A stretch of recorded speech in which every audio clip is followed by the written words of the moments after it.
Warning: this story contains depictions of the torture of a minor and may be difficult for some listeners to hear. You have been warned.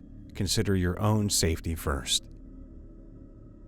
There are horrors beyond life's edge that we do not suspect, and once in a while man's evil prying calls them just within our range. H.P. Lovecraft. Between February 1692 and May 1693 in colonial Massachusetts, more than 200 people were accused of witchcraft. 30 of them were found guilty. 14 women and 5 men were hanged until dead. At least 5 people died in disease-ridden prisons, but 1 man died under torture, much like the victim of today's villain. Accusations of witchcraft and the torturing of the accused didn't end with the Salem witch trials. Many cultures and faiths still believe in the evils of witches and sorcery. And sadly, the methods of trying to expel the supposed evil from the victims are often barbaric. Kristy Bamu would learn this the hard way, but sadly wouldn't live to see his abusers imprisoned.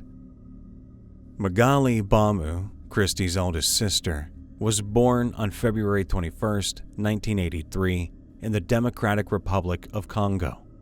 Until the age of 5, she was raised by her aunt and uncle. In 1988, her family moved to France, and Magali was granted French nationality.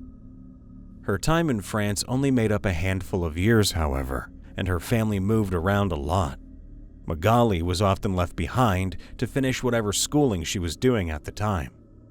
In 1996, the Bamu family decided to return to Congo so that her carpenter father could pursue a new business venture. Magali, however, was sent to live with her mother's niece, Bebe, and her husband, Ferdinand, in Dagenham, East London. By Magali's words, living with Bebe and Ferdinand was miserable. She claimed she was forced to cook and clean for the family as well as look after the children. She also claimed she wasn't allowed to go to school. Later, on her own, Magali registered for classes at a sixth form college in Stratford, East London. A sixth form college is roughly equivalent to high school, where students from age 16 to 19 can prepare for further education.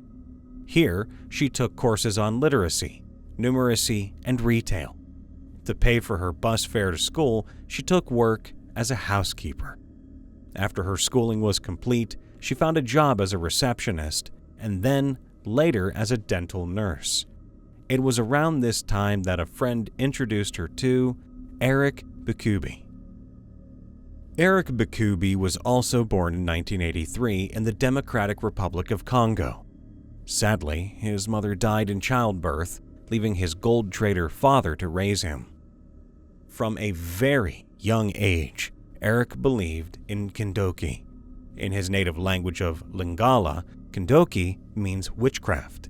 He would see abnormal visions and rats as a child. His family feared people would accuse Eric of being affected by witchcraft if he said anything.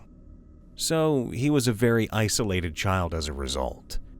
At age 7, he escaped his war-torn home with an uncle and several young relatives and moved to Dagenham. As he grew, he displayed a keen talent for soccer and turned that talent into a career as a coach. After a mutual friend introduced him to Magali Bamu, the pair began an on-again, off-again relationship in 2004. It seemed to be the makings of an average modern life. However, faith and delusions would make it anything but. At first, Eric was a great boyfriend. He was protective and kind. But things turned sour as his deep-seated obsession with black magic and witchcraft infected every aspect of their lives. He became controlling and mentally abusive. Magali wasn't allowed to wear makeup. She couldn't have friends or go out. He saw her as stupid and weak, and she began to believe him. Eric was often preoccupied with sorcery and his ongoing fight against witchcraft. He would get stuck on the topic and that was all he would talk about. Magale claimed that because she was very westernized, she didn't believe in witchcraft, but all she could do was listen until he got it out of his system. The abnormal visions Eric had as a child never stopped in his adulthood. One recurring vision he had was of his brother coming into his bedroom and trying to strangle him at night. Part of Eric believed he could somehow outrun his visions and the evil spirits that seemed to follow him.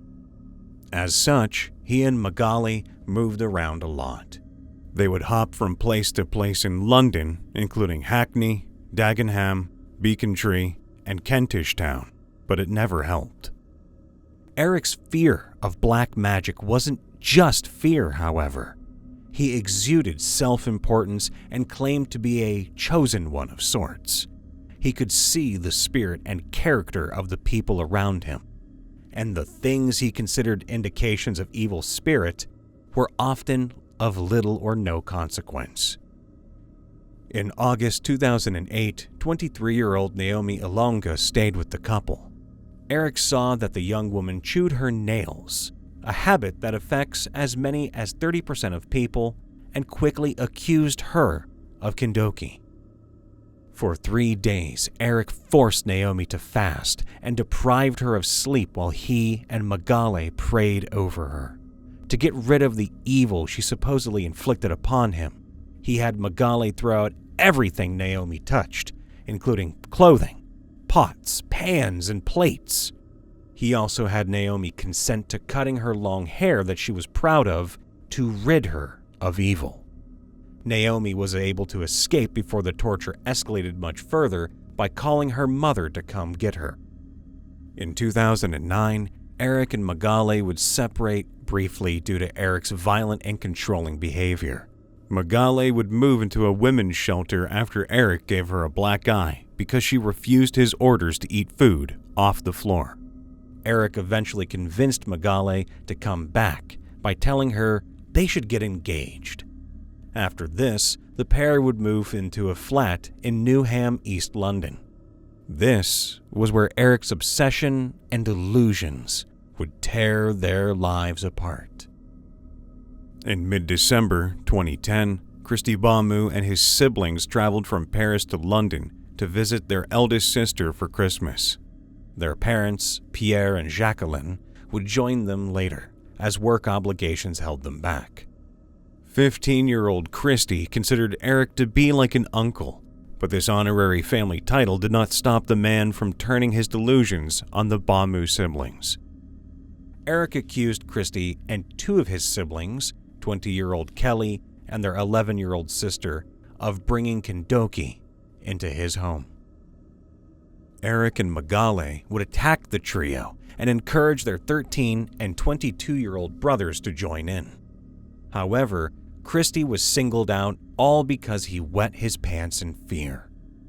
Kristy and his sisters were deprived of sleep and forced to fast for days, and Kristy was brutally tortured during that time. Eric and the 2 brothers used a variety of tools on Kristy, including metal bars, a chisel, a hammer, and a pair of pliers. They smashed floor tiles over the boy's head and knocked out his teeth with the hammer. At one point during the torture, Eric told the trio to jump out the window to see if they could fly. While Kristy was being beaten, Kelly and her younger sister managed to escape further punishment by confessing to being witches. After days of abuse, Kristy tried to do the same. He told Eric he was a sorcerer and begged for death. All the while, the other Bamu siblings looked to Magale for help, but none came. During breaks in the torture, Kristy managed to place numerous phone calls to Pierre, expressing fear that Eric would kill him. Pierre was desperately trying to arrange travel to London, but didn't fully believe his son's cries for help. After all, Eric was family. On Christmas Day, 2010, the 3 siblings were forced into the bathtub to undergo a cleansing ritual where they would be doused in freezing water. Kristy was weak and exhausted from the days of torture, and as the water level rose, he slipped beneath the surface.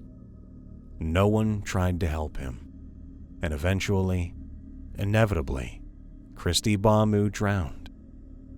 Eric pulled Kristy from the tub and attempted to resuscitate him while Magale called emergency services.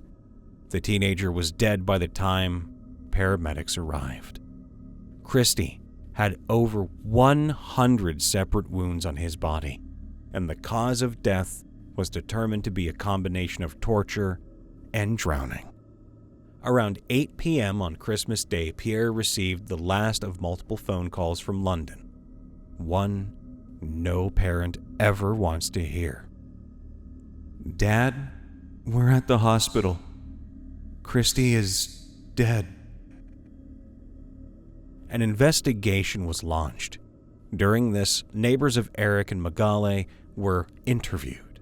Several said they heard shouting and continuous music. One neighbor, Umar Enzar, told police, "I was aware of a lot of noise coming from the flat. It sounded like a fish market. There were a lot of people shouting, and the voices sounded angry. The noise was so loud that I shut the window." Detectives also discovered that the council sent a plumber to the flat around 20 minutes before Kristy's death. He claimed to have heard splashing, but nothing suspicious. Eric and Magale were arrested and put in jail to await their joint trial, which would start at the beginning of January 2012. Judge David Paget would preside over the trial at Old Bailey, with the Queen's Counsel appointing Brian Altman for the prosecution, Henry Grunwald for Eric Bikubi, and Philippa McAtsney for Magale Bamu. The pair were charged with 1 count of murder and 2 counts of assault. Eric's counsel would recommend a manslaughter charge instead, and Eric would plead guilty to this, plus the assault charges. Kelly Bamu testified at the trial, not hiding any of the anger she felt for her sister. She would say Magale didn't realize what she had done. Their brother asked for forgiveness again and again and again. Magale did nothing at all to help. Kelly would tell the court. She didn't lift a finger as Eric abused their siblings. Magale broke down in tears several times in court as she listened to Kelly describe what had happened, and when she had to say Kristy's name out loud to the court. When her attorney asked her if she intended to kill her brother, Magale replied, "Never. No, never. He's my brother and I loved him. What I did was because I was forced to. What happened, I could not stop." Kelly claimed her sister was lying, and she was just as obsessed with witchcraft as Eric. She said Magale didn't give a damn about them. The prosecution would make the argument that Magale was a willing participant in the torture of her siblings. Eric's defense team tried to paint a picture of diminished responsibility. During his prison interviews, Eric insisted that his mental health was fine, but examinations and MRI scans revealed brain damage he likely sustained during a fall as a child. A specialist said the damage could cause schizophrenia-like delusions and psychosis. Instead of seeking help for his delusions, Eric turned instead to prayer, researched Kendoki on the internet, and visited Nigerian pastors. He insisted at the beginning of the trial that proof of witchcraft would prevail. Altman told the court that Eric was far from mentally ill, but instead held a profound and disturbing belief in witchcraft. Kristy's father, Pierre, wrote a statement to be read for the court. Parts of it read, "We were always fond of Eric and regarded him as a son. We were proud that he would call us Mum and Dad. As a family, we planned our futures together, and Eric and I were to open a restaurant in London together as a legacy for our family." The pain of Kristy's death is something which cannot be measured or calculated. Kristy was a fine young man, kind and considerate, much loved by his family and friends. We saw that he was becoming a man. We hoped that he would work with me in my carpentry business and one day take over. Kristy was also a role model to his siblings. Kristy died in unimaginable circumstances at the hands of people he loved and trusted, people we all loved and trusted. I feel betrayed to know Kristy's own sister, Magale, did nothing to save him makes the pain that much worse.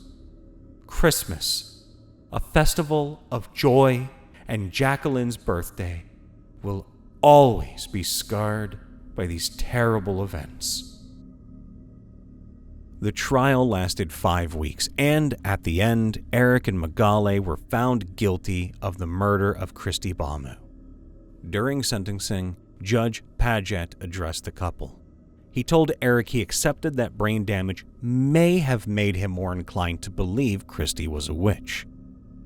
The belief in witchcraft, however genuine, cannot excuse an assault to another person, let alone the killing of another human being. He said to Magale that he did not accept her denial of belief in witchcraft, nor that she was forced to attack Kristy.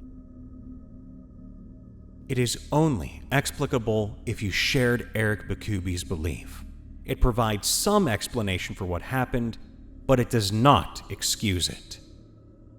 Henry Grunwald for Eric said, "What happened would not have ended as it did had it not been for Mr. Bikubi's mental impairment."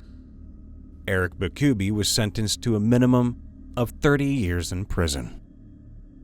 Philippa McAtsney for Magale said, "Not only has she lost her entire family, she faces a solitary life in prison." Magale Bamu was sentenced to 25 years in prison. What many faiths and groups call the evils of witchcraft is often a thinly veiled excuse to abuse children for whatever slight they may have caused. Between 2002 and 2012, Scotland Yard reported 83 cases of faith-based crimes centering around witchcraft. These sorts of crimes are often unreported, leaving vulnerable people to suffer at the hands of authority figures. Whether Eric's delusions were strictly faith-based or exacerbated by delusions and hallucinations linked to brain damage doesn't truly matter in the end. His ideals and his beliefs infected those around him, and it tore a family apart and ended the life of a child.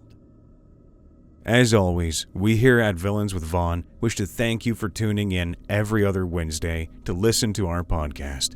Make sure to leave a like and subscribe to the channel if you haven't already, and if you have a villain you'd like to have us cover, please leave it down in the comments below. These also do include villains that have personally affected your lives, as we do want to read those stories with your consent as well.